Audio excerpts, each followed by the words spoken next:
শেষ ভালো যার সব ভালো তার। ডাম্বুলায় শুনিয়েছিলাম সিরিজে ফেরার গল্প, কলম্বোতে শোনাতে এসেছি সিরিজ জয়ের গল্প। লিটন কুমার দাস এবং তার দল যেভাবে কামব্যাক করে সিরিজটা জিতে নিয়েছে, এবং লিটন কুমার দাসের কথা আলাদা করে বলতে হবে।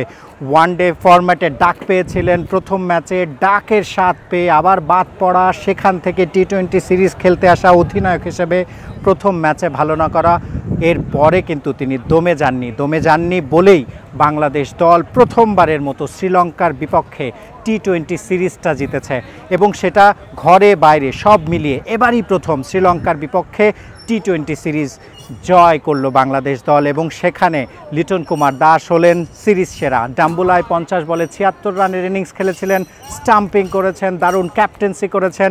কলম্বোতে এসে আবারও ব্যাটে রান পেয়েছেন, 26 বলে 32 রানের একটা ইনিংস খেলেছেন। ম্যাচের বিবেচনায় সেটা ছিল দারুণ গুরুত্বপূর্ণ।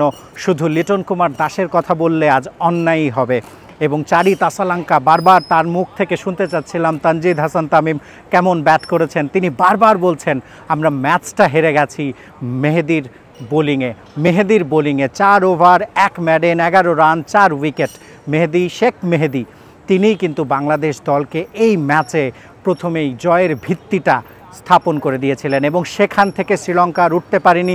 দাসুন সানাকা শেষ দিকে 21 বা 22 রান নিয়ে শেষ চেষ্টাটা করেছিলেন, তবে সেটাও সম্ভব হয়নি, কারণ তানজিদ হাসান তামিম তিনি দারুণ ব্যাটিং করেছেন, 70 ঊর্ধ্ব একটা রানের ইনিংস খেলেছেন, এবং সেখান থেকে দলকে জিতিয়ে মাঠ ছেড়েছেন, যেটা বাংলাদেশের টপ অর্ডার ব্যাটারদের জন্য সবসময় একটা দেখা যায়, দারুণ শুরু করার পরে একেবারে শেষ করে আসতে পারেন না।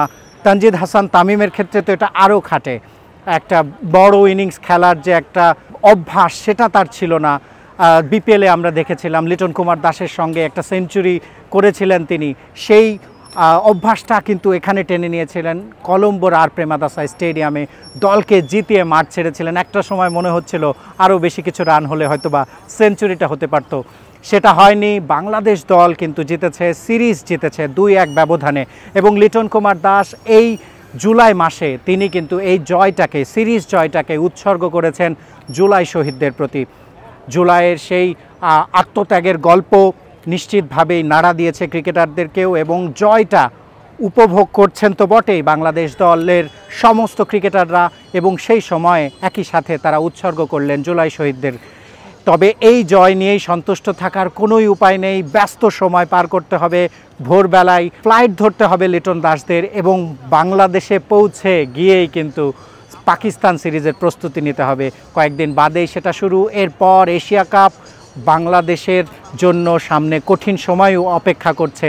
সেই সময়টাতে বাংলাদেশ দল এই ধারাবাহিকতাটা বজায় রাখতে পারে কিনা সেটাতে সবাই চোখ রাখবে। আপাতত কলম্বো থেকে এটুকুই। শিহাব হাসান খান, ক্রিকেট 97।